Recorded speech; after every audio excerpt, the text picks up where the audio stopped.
Okay, so go ahead, just sit down. So what we get here in this position, shoulder blades are elevated, right? So we've got some elevation here of the scaps. Basically, this could almost be considered neutral because he's kind of trying to fight through internal and external rotation.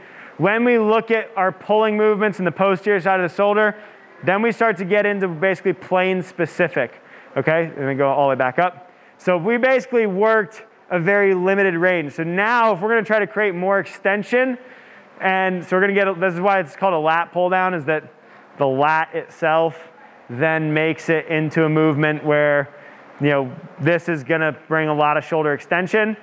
Now, go ahead and pull. Anybody notice what's happening here, right? He's creating that internal rotation, so he's getting a little bit at teres minor, teres major.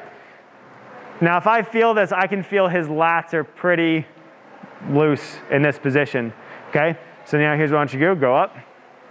So, just relax all the way up. So, yep. So what I want you to see, creating the shoulder, and we're gonna basically take this down to a single arm for a second, and then we're gonna, can I take that handle off for me? Okay?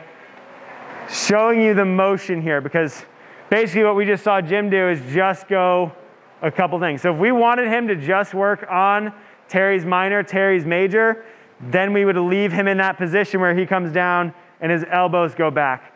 But we kind of pointed out his lats weren't doing a whole lot.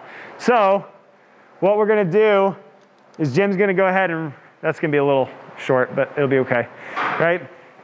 So Jim's gonna try to create as much length right there as he can. So in this position, he's kind of got a neutral shoulder. He's gonna pull down, and as he pulls down, he's gonna bring his arm to middle and try to pull all the way through and back. You feel all of a sudden this start lighting up? Yep, and coming back, okay, up. Anybody see what starts to happen here? His back starts to get a little bit wider every rep. Okay, go ahead and pull, try to squeeze. Okay, as you go up, turn that hand out, and then come again. So basically we're creating the rotation at his shoulder, and so now all of a sudden we get a little bit more lat. We're still getting teres minor, teres major, and then we're stabilizing a little bit more with the infraspinatus and supraspinatus, okay? So then go back up, take that handle off.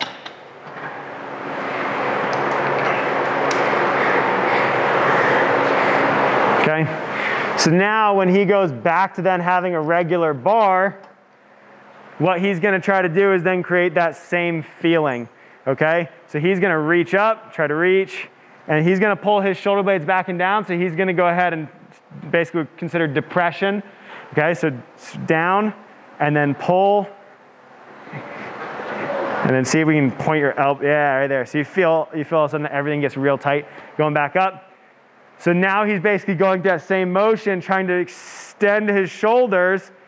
Because his arms are in a locked position, he's not gonna be able to rotate here, all right? So the more he points his elbow down, his lat's gonna have to stabilize the internal and external rotation of his infra and supraspinatus. And now we're working the full shoulder. Go again. There, okay? Go ahead and come back up. So, everybody kind of got that? Yeah, feel confident with that? Great, let's walk over here. Because now, and this is where everything starts to work very similar, okay? So, I really gotta have a TRX strap in the middle, guys. Man. This is what we call short people problems. My mother did not give me the gift of height. Or my father, he's a short guy too, so. Who locked this one up? Where are my tall guys at? Up, almost had it. Yeah, Josh, where you got? Help me out. So, this is where we get into then pull-ups and chin-ups, okay? So when we look at then your lat, right, we talked about depression of your shoulder blade. I don't know who hooked that up, but being able to control shoulder extension, internal rotation, and more. So basically, like I said, we're started kind of small and are working our way up. So you can do pull-ups, right? Yeah. Okay, just making sure. And this is why I asked that question, right? You can do pull-ups, because if you can't do pull-ups, how do we take what we're about to do and level it down? Lat pull down. How do we then control it more? Single arm lat pull down. Okay? So go ahead and just jump up on the bar, hands facing away first. Okay? So notice we're in a very similar position that we were on the lat pull down. So he's going to go through that same process. He's going to pull his shoulder blades down. Pull shoulder blades down. Oh, that's back, right? Down. Almost like bring your shoulder blades to my finger. Yep. Now pull up. Same process. His shoulders got to extend. Go again. Coming back up. Okay? You relax a second. When we look at that motion, right? Trying to create shoulder extension, trying to create a stable rotation, right? Because your lat is going to pull to try to then extend your shoulder back. It's going to try to internally rotate your infraspinatus and your supraspinatus and your teres minor, teres major. They're going to try to stabilize in that position. Now, how do we then bias the lat a little bit more? Go ahead, switch the grip. We change our grip, right? So chin-ups. And this is why, especially like, let's just say baseball players, okay, why would a chin-up be a better version for him? Because he's got to create a lot of internal rotation at his shoulder. So now all of a sudden we see what's happening here. So when he goes to pull up and chin up, he's going to get more lat because, go back down, just give me like 3 reps, okay? When he comes all the way down, oh, that's not all the way down. There we go. And relax. When he goes in that position, all of a sudden he's partially externally rotated. So his shoulder is going to try to pull his humerus into internal rotation. So now he's going to get more tension in his lats, and he's going to get a little bit more emphasis also then.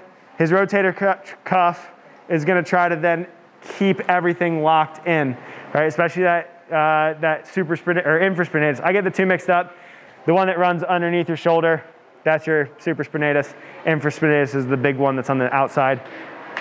But it's going to try to focus and not let it basically pull through into that position. So it's going to try to externally rotate a little bit. So here's what I want you to do, right? Because I'm very aware that there's going to be a lot of people that can't do pull-ups and can't do chin-ups. I want you to pick a variation. Now let's actually go back here real quick. Adam, I'm going to have you sit up real quick. Let's just say you can't quite do a pull-up or a chin-up. You're close, can't really get it. Now, Jim, how much you weigh? 204.4. 204.4, right? So we're going to stick this at 150, which is about 50 pounds less than Jim weighs. What I want you to do is then don't put your knees into the pad. So I want you to drape your knees down by your sides, like all the way, like shoes back behind you, okay? Now he can go through that same motion, right? Give you a bar there. There it is. Same thing, he's going to pull his shoulder blades back and down, and he's going to pull. He doesn't have these locked in. So now if you can't do a pull-up, now we can start to take this down. Go ahead and go. And now he's doing a pull-up without having to use his full body weight. One more time. Okay. And then same thing, he could do it with a chin-up, right? So switch your hands. Okay.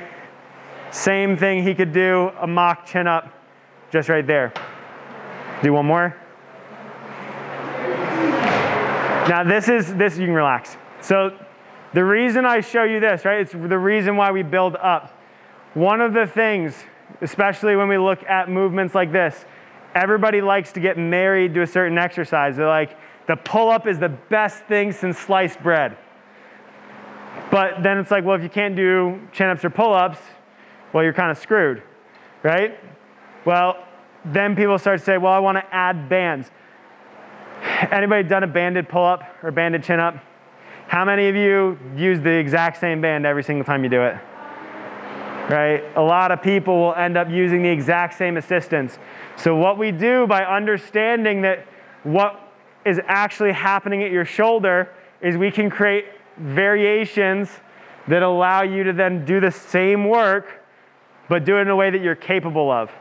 Because a lot of times what we'll see, if we use a band and attach it to a chin-up bar, you stick your foot in it and you do your pull-up, what ends up happening is that you get an assistance in a certain range and you never get the full motion. So if we use a cable machine like this to step down the pull-up and the chin-up, you don't have to do it. We're then creating a stable range and a stable weight through the whole range of motion, okay? So here's what I want you to do. I want you